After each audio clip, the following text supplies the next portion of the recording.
Assalamualaikum warahmatullahi wabarakatuh. Sebelumnya perkenalkan nama saya Rizky Rahmadani dengan NIM F10512010118 dari Prodi Pendidikan Fisika kelas IA1.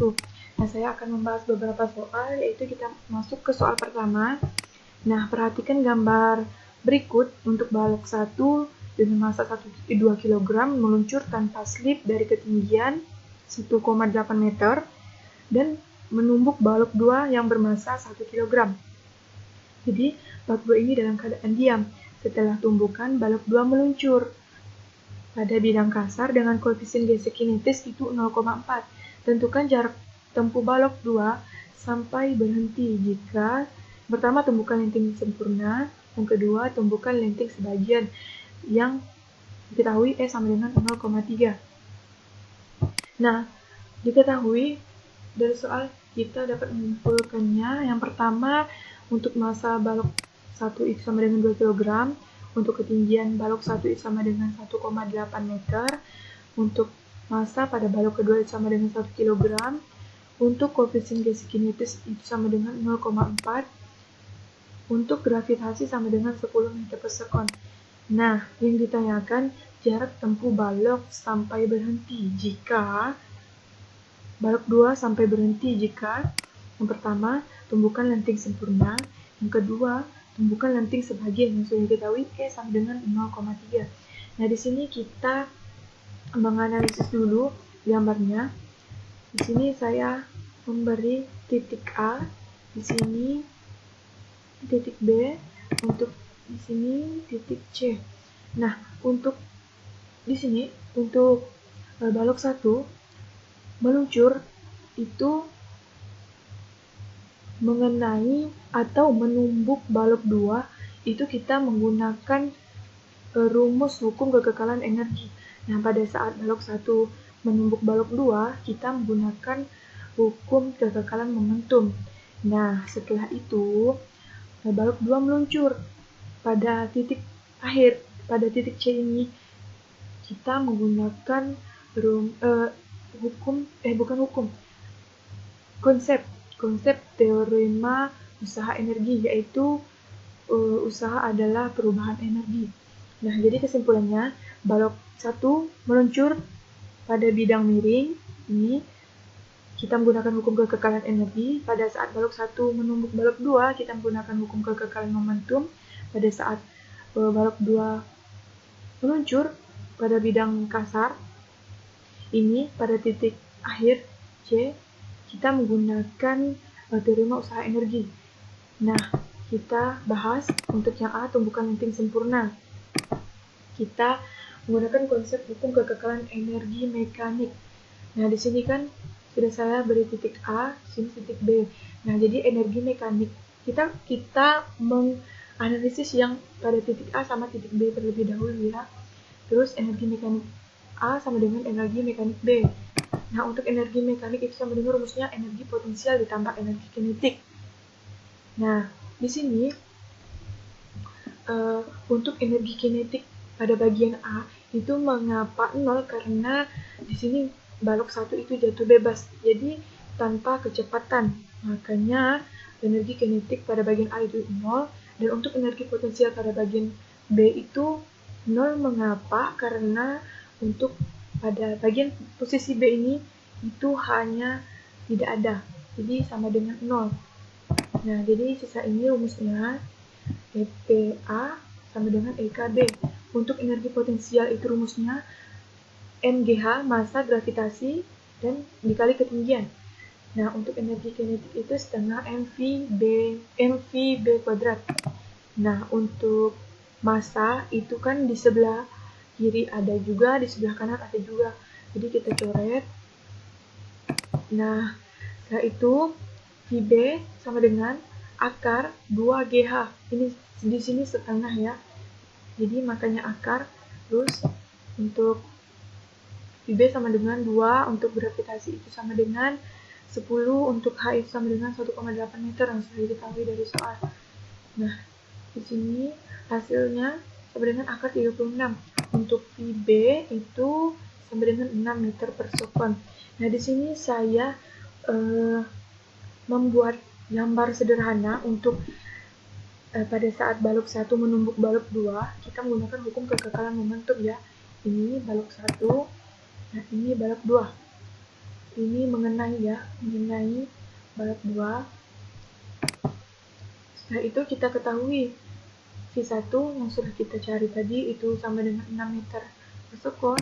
Untuk kecepatan 2 itu sama dengan 0 karena dia keadaan diam baloknya. Terus kita menggunakan hukum kekekalan momentum. Sigma P sama dengan sigma P aksen. Nah, MV1 ditambah MV2 sama dengan MV1 aksen ditambah MV2 aksen. Nah, untuk M1 itu sama dengan 2, untuk V1 itu sama dengan 6, ditambah untuk M2 itu sama dengan 1, untuk V2 itu sama dengan 0, sama dengan 2 V1 aksen, untuk masanya, untuk masa 1 sama dengan 2 ya, ditambah V2 aksen. Nah, kita mendapat persamaan pertama, yaitu 12 sama dengan 2 V1 aksen ditambah V2 aksen. Kita mencari persamaan kedua ya. Kita menggunakan rumus E sama dengan min dalam kurung V2 aksen dikurang V1 aksen per V2 dikurang V1. Untuk E itu sama dengan 1 karena tumbukan penting sempurna yang kita cari. Terus sama dengan min V2 aksen dikurang V1 aksen per 0 dikurang 6. V2 itu 0, untuk V1 itu 6. 1 sama dengan V2 aksen dikurang V1 aksen per, ini mengapa 6-nya menjadi positif? Karena di sini ada min, di sini juga ada min. Jadi plus jadinya. Nah, kita mendapat persamaan kedua, yaitu 6 dikali 1 itu 6, sama dengan V2 aksen dikurang V1 aksen. Kita mendapat persamaan kedua. Nah, untuk persamaan kita sudah menemukan persamaan 1 dan persamaan 2. Jadi kita eliminasi keduanya. Ini untuk persamaan pertama, ini untuk persamaan kedua. Nah, di sini cuma saya ganti ya. Di sini untuk min V1 untuk menyamakan dengan yang persamaan pertama. Di sini untuk sama-sama V1 gitu. Jadi mempermudah. Terus di sini dikurang. Mengapa dikurang? Di sini V2 aksen. Dan saya tak salah tulis, mohon maaf. Ini V2 aksen dikurang V2 aksen itu sama dengan 0, jadi tidak perlu ditulis. Untuk 12 dikurang 6 itu sama dengan 6. 2 dikurang min V1 aksen itu sama dengan positif 3 V1 aksen. Nah, V1 aksen sama dengan 2 meter per sekon. Kita substitusikan untuk mencari V2-nya ke persamaan 2. 6 sama dengan V2 aksen dikurang V1 aksen. 6 sama dengan V2 aksen yang kita cari dikurang 2 V1 aksen yang sudah kita temui. Nah, di sini 2 pindah ruas ke sebelah kiri menjadi positif. Nah, untuk V2 aksen sama dengan 8 meter per sekon. Nah, setelah itu kita mencari ini balok 2 atau pada posisi B meluncur ke titik terakhir. Nah, ke titik terakhir ini saya kasih balok C ya. Terus saya menyederhanakan gambarnya. Nah, di sini yang kita cari itu S, perpindahan antara kedua ini. Nah, untuk kecepatan B ini 8 yang sudah kita ketemui sebelumnya. Untuk kecepatan pada bagian C ini 0 karena dia diam. Nah, di sini kita menggunakan teorema usaha energi, yaitu usaha merupakan perubahan energi dari energi kinetik. Nah, di sini min gaya gesek dikali perpindahan sama dengan EKC dikurang EKB. Ini energi kinetik pada bagian C dikurang energi kinetik pada bagian B. Nah, saya di sini langsung karena untuk menyingkat waktu. Nah, di sini EKC itu kan sama dengan 0 karena V-nya itu 0. Terus untuk gaya gesek ini kita uraikan menjadi koefisien gesek kinetis dikalikan dengan gaya normal. Gaya normal itu kan sama dengan massa dikali gravitasi. Nah, dikali perpindahan sama dengan min setengah mv b kuadrat. Nah, kita cari S ya. S di sini perpindahannya sama dengan VB. Saya langsung di sini VB kuadrat per 2 dikali koefisien gesek kinetis dikali gravitasi. Untuk massa kita coret ya, karena di ruas kiri itu ada massa juga, di ruas kanan juga ada massa, jadi tidak perlu ditulis. Nah, untuk S itu sama dengan 8 pangkat 2 itu sama dengan 64, 2 dikali 0,4 dikali 10 itu sama dengan 8, S sama dengan 8 meter. Nah, untuk bagian B itu tumbukan lenting sebagian, yang E-nya sudah diketahui 0,3 ya. Jadi sama rumusnya, sama hanya saja E itu kita ubah menjadi 0,3. Ini sama, kita gunakan rumus yang sama ya. Terus di sini untuk EPA sama dengan EKB, MGH sama dengan setengah MVB kuadrat. Nah, untuk VB sama dengan akar 2GH, 2 dikali 10 dikali 1,8, dan hasilnya akar 36 untuk VB sama dengan 6 meter per sekon. Nah, di sini saya sederhanakan sama halnya dengan yang A, cuma saya tulis ulang agar lebih mudah dimengerti. Nah, ini untuk V1-nya sama dengan 6 meter per sekon yang sudah kita cari ini. Untuk V2-nya itu 0 karena diam. Terus kita menggunakan hukum kekekalan momentum ya pada saat balok 1 menumbuk balok 2 itu. Nah, ini MV1 ditambah MV2 sama dengan MV1 aksen ditambah MV2 aksen sama 2 dikali 6 ditambah 1 kali 0 sama dengan 2 V1 aksen ditambah 1 V2 aksen. Kita ketemu dengan persamaan pertama, yaitu 12 sama dengan 2 V1 aksen ditambah V2 aksen. Nah, untuk mencari persamaan kedua, kita menggunakan rumus E sama dengan min V2 aksen dikurang V1 aksen per V2 dikurang V1. Nah, untuk E ini kita masukkan yang tadi yang sudah diketahui kan dari pertanyaan itu E sama dengan 0,3. Nah, kita masukkan sama dengan V2 aksen dikurang V1 aksen per untuk V2 itu sama dengan 0, untuk V1 itu sama dengan 6, terus 0,3 sama dengan V2 aksen dikurang V1 aksen per 6, karena di sini ada min, jadi plus jadinya ya.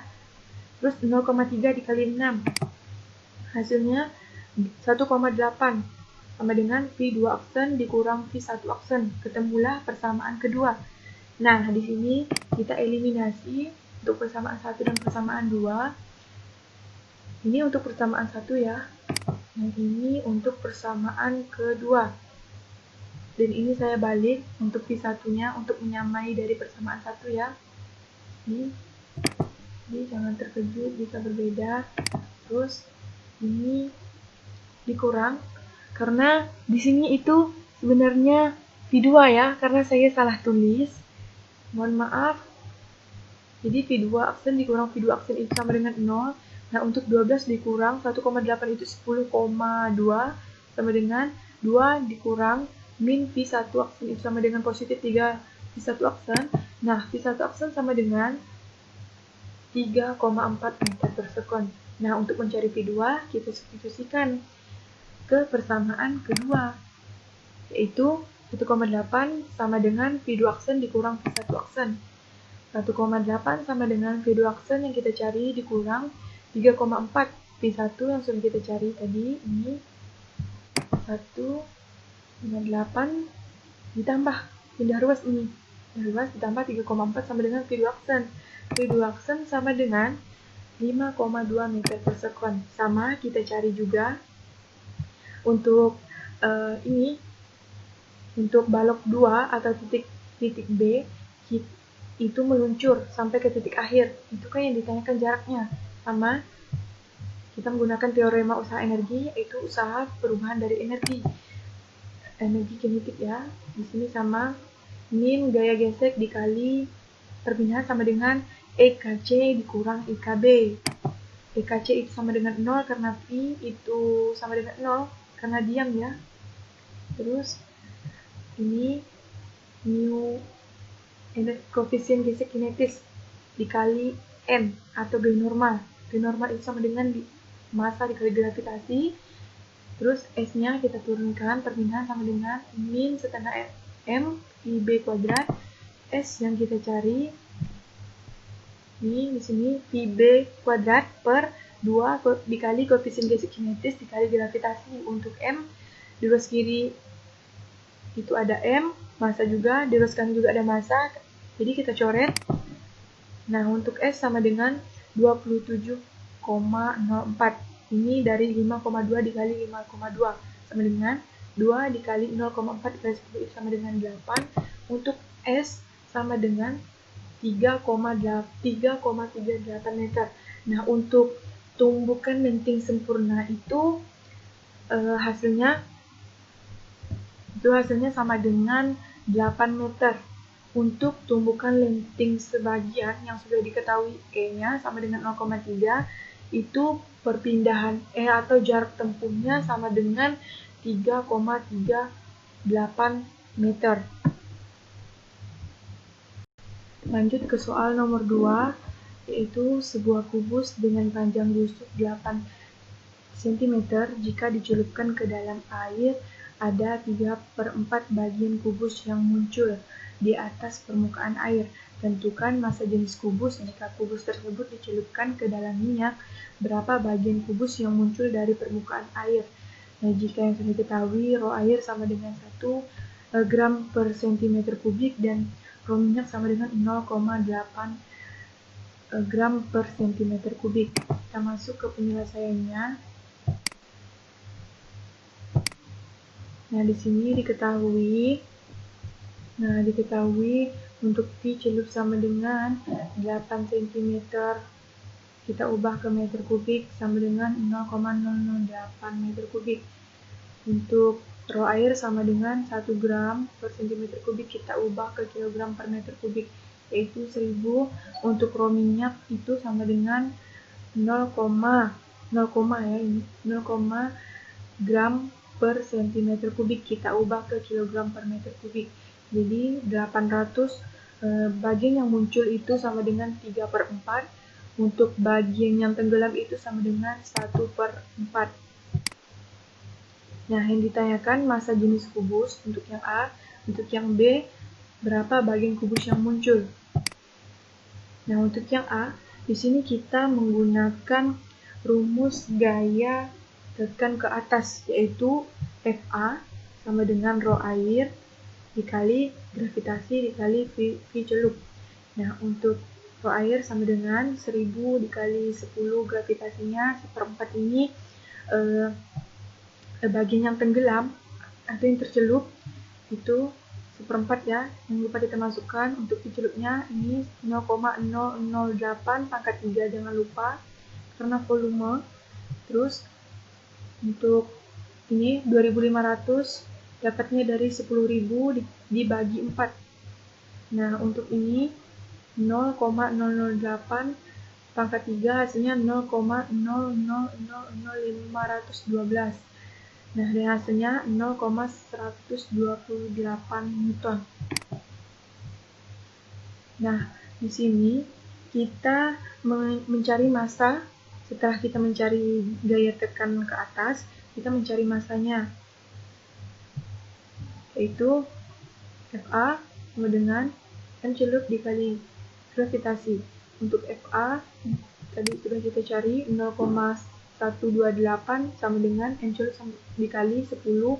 M celup sama dengan massa celup sama dengan 0,0128 kg. Untuk mencari massa jenis kubus yang mencari A ini, yaitu sama dengan rho sama dengan mp. Nah, sama dengan M yang sudah kita cari 0,0128 per V, V-nya 0,008, jangan lupa pangkat 3 karena volume, dan hasilnya sama dengan 25 kg per meter kubik. Untuk yang B, yang ditanyakan berapa bagian kubus yang muncul. Nah, kita menggunakan rumus ini. Rho B dikali VB sama dengan rho minyak dikali P muncul. Nah, di sini untuk rho B ini yang sudah kita cari, massa jenis kubus itu 25, untuk PB itu sama dengan 1 dan sama dengan rho minyak itu 800 dikali P muncul yang kita cari. Jadi P muncul sama dengan 800 per 25. P munculnya sama dengan bagian kubus yang muncul itu sama dengan 1 per 32. Kita lanjut ke soal berikutnya, yaitu nomor 3. Soalnya yaitu sebuah wadah diisi dengan air sampai kedalaman H besar sama dengan 2,5 meter. Wadah disegel dengan kuat dan di atas air ada tekanan udara sebesar P1 sama dengan 1,34 dikali 10 pangkat 5 Pascal. Sebuah lubang dibuat pada ketinggian H sama dengan 1 meter di atas dasar wadah. Nah, yang pertama, hitung laju semburan pertama air keluar dari lubang. Yang kedua, jika segel bocor hingga udara di atas air terbuka terhadap atmosfer, hitung laju semburan air sekarang. Ambil untuk tekanan atmosfer sama dengan 1,05 dikali 10 pangkat 5 Pascal dan gravitasi sama dengan 10 meter sekon. Untuk yang C, tentukan perbandingan jarak pancar air yang keluar dari tabung terbuka jika H1 sama dengan 0,5 meter, H2 sama dengan 1,25 meter, dan H3 sama dengan 2 meter. Nah, ini gambarnya ya. Untuk gambarnya kita analisis pada penyelesaian saja, yaitu diketahui untuk H besar sama dengan 2,5 meter, untuk P1 sama dengan 1,34 dikali 10 pangkat 5 Pascal, untuk H1 sama dengan 1 meter, untuk tekanan atmosfer atau P0 sama dengan 1,05 dikali 10 pangkat 5 Pascal, untuk rho air sama dengan 1000, ini ketetapan. Untuk gravitasi sama dengan 10 meter per sekon. Yang ditanya yang pertama itu P dalam keadaan tertutup. Wadahnya dalam keadaan tertutup. Untuk yang B, hitung P juga, tetapi jika tutupnya itu dibuka. Nah, untuk yang C itu perbandingan jarak, itu X1 berbanding X2 berbanding X3. Nah, untuk yang pertama, untuk yang A, hitung P jika wadah terbuka, itu kita bisa menggunakan rumus hukum Bernoulli. Nah, di sini saya menjadikan rumus ini menjadi lebih singkat, yaitu seperti ini. Nah, kita lihat pada gambar. Pada gambar, di sini kan untuk rumus, mengapa saya tidak memasukkan setengah rho P 1 kuadrat? Karena di sini kecepatannya saya anggap 0. Mengapa 0? Karena luas permukaan yang ada di dalam tabung ini itu jauh lebih besar dibandingkan luas lubang yang ada pada tabung. Jadi kecepatan air yang keluar dari dalam tabung ini itu keluarnya tuh sedikit demi sedikit. Maka dari itu saya anggap di 0. Jadi luas permukaan yang ada di dalam tabung ini lebih besar dibandingkan lubang yang ada pada tabung yang untuk membuang air yang ada pada tabung ini. Nah, untuk ruas sebelah kanan, mengapa rho GH saya hilangkan? Karena untuk H itu saya anggap 0, itu karena kita lihat dari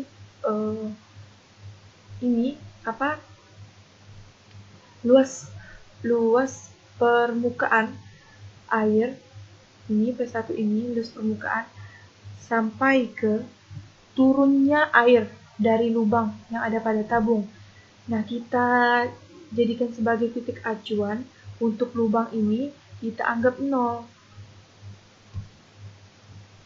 Nah, mengapa 0? Karena lubang ini kan jika dibuka, airnya kan keluarnya itu kan turun ke bawah di sini sampai ke titik H ini. Jadi makanya 0. Nah, terus rumusnya P1 ditambah rho GH sama dengan P0 ditambah setengah rho V kuadrat. Nah, di sini kan ada P1, di sini ada P0. Ini saya anggap untuk ruas sebelah kiri ini untuk wadah yang tertutup. Nah, untuk yang ruas sebelah kanan ini karena air itu keluar, jadi udara yang ada dalam tabung itu keluar ke itu apa? Keluar dari tabung. Nah, jadi untuk P1 itu sama dengan 1,34 dikali 10 pangkat 5 ditambah 1000 dikali 10 dikali 1,5.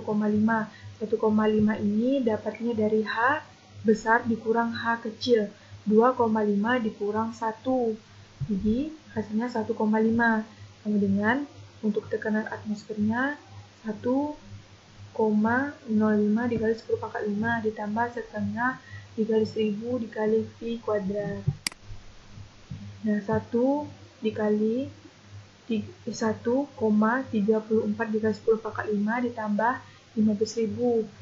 15.000 ini 1000 dikali 10 dikali 1,5 sama dengan 1,05 dikali 10 pangkat 5 ditambah 500 pi kuadrat. 1000 dibagi 2.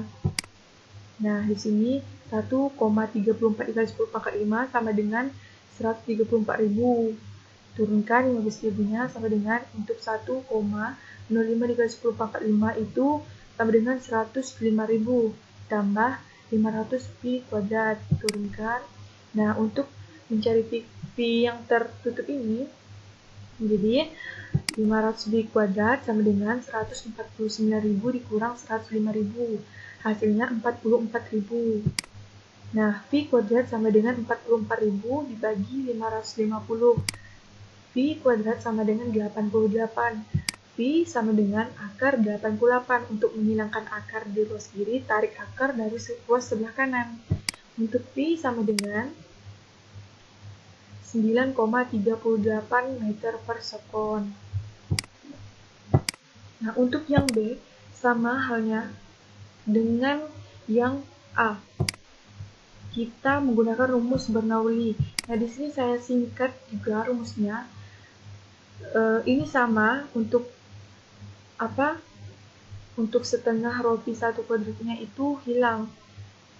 0, saya anggap 0 karena yaitu luas permukaan pada tabung itu jauh lebih besar dibandingkan luas lubang. Jadi kecepatan air yang ada dalam tabung itu keluarnya sedikit demi sedikit. Nah, jadi itu maka saya nilai 0, konstan dia. Terus hanya berbeda itu di ruas sebelah kiri itu P0, untuk ruas sebelah kanan juga P0 karena wadah tutup tabung itu terbuka, jadi ada tekanan atmosfernya. Jadi ini untuk H, jadi H itu yang tadi saya jelaskan. Nah, sama untuk tekanan atmosfer itu 1,05 dikali 10 pangkat 5 ditambah 1000 dikali 10 dikali 1,5 sama dengan 1,05 dikali 10 pangkat 5 ditambah setengah 1000 dikali V kuadrat.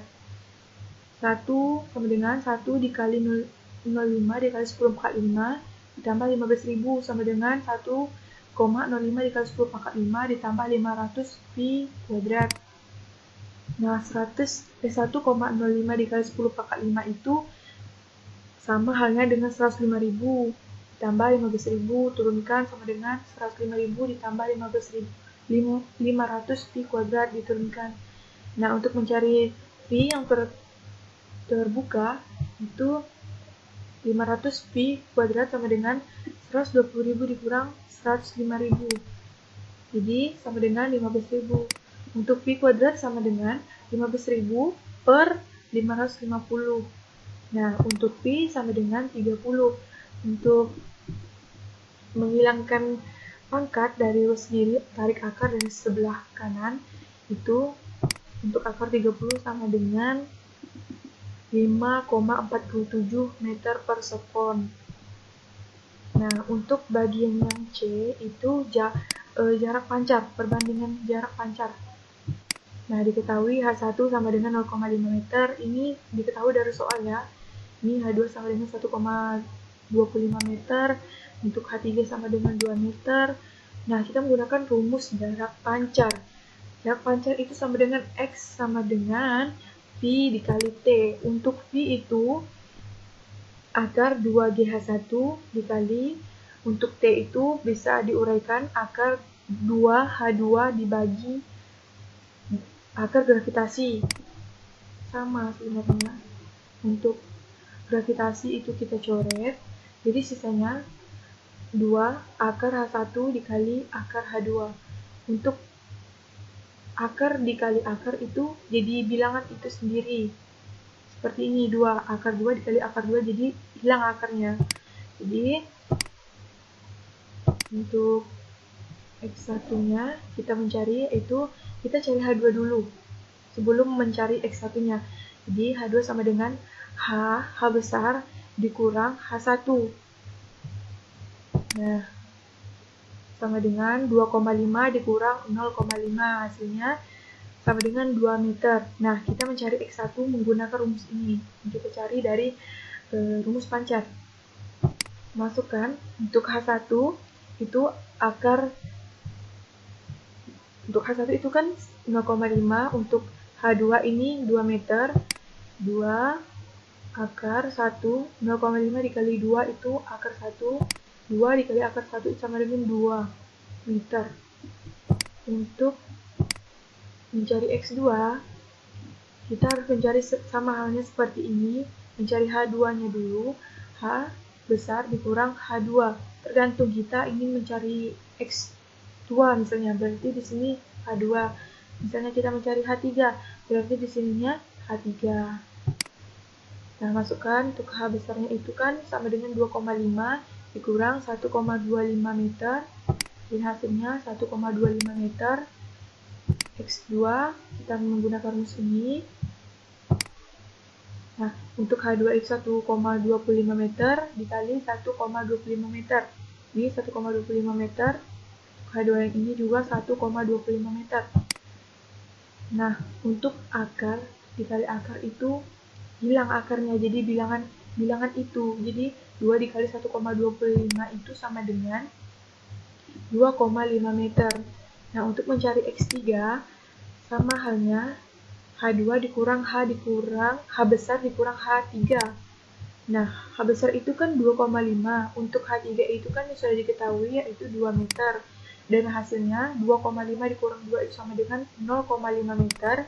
Untuk mencari X3 itu menggunakan rumus yang ini yang sudah kita cari. Nah, untuk H3 itu sama dengan 2. Untuk H2 itu yang kita cari ini 0,5 sebenarnya ya. Sama dengan untuk 2 dikali 0,5 itu akar 1. Nah, jadi 2 dikali akar 1 itu sama dengan 2 meter. Nah, jadi perbandingan antara X1 berbanding X2 berbanding X3 itu 2 meter berbanding 2,5 meter berbanding 2 meter.